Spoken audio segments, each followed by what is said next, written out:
عوام دلته راځي یو شی په 500 په 100 روپۍ کیلو الیا ای غریبانان غشتي نشي دلته زمونږ د مزدورۍ کارونه هم ګډوډ دي دا غریبانان چې راشي یو سی ورته موږ په 50 روپۍ کیلو وایي ورته په 100 روپۍ کیلو ای سر وړه کوي یو سړي چې 2 کیلو وس کېږي هغه نیم کیلو والي حکومت دا خواست زمونږ دی خیال دی چې دې تیل ارزان کې نور لګن ټکسونه میکسونه دا به کم کې خامخا سبزي ده یو شی 50 روپۍ یو شی باندې خرچه راځي هغه به 10 راځي دی خو به عوامو ته هم سهولت وي موږ ته هم سهولت وي خو خبره داسې ده چې مهنګایي ډېره ده دا غریبانان د دې وجې په میلې باندې راځي چې موږ ته د لسو شی په 15 باندې میلاو شو خو چونکې د مهنګایۍ په وجه باندې هغه د لسو شی نه دی دا په 60 باندې میلاویږي نو زموږ ضلع انتظامیت او صوبایي حکومت ته او وفاق د دا اپیل دی چې زموږ په غریبانانو په حال د رحم وکړي او هر یو شی ګران دی څه د حکومت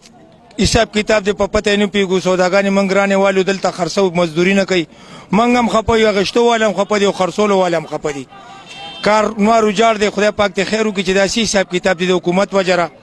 که د الله پاک د طرفه دی خو به شی ډېر زیات ګران دی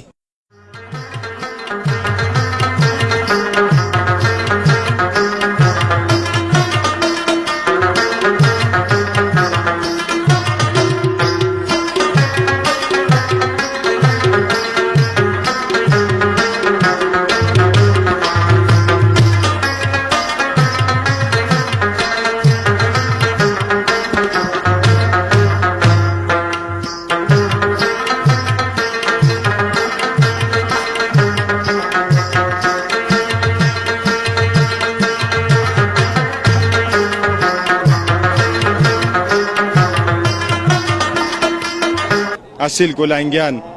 دا شوق د پر خلک وړي ځنې خلک د بچی کوي ځنې سه شوقیه ساتي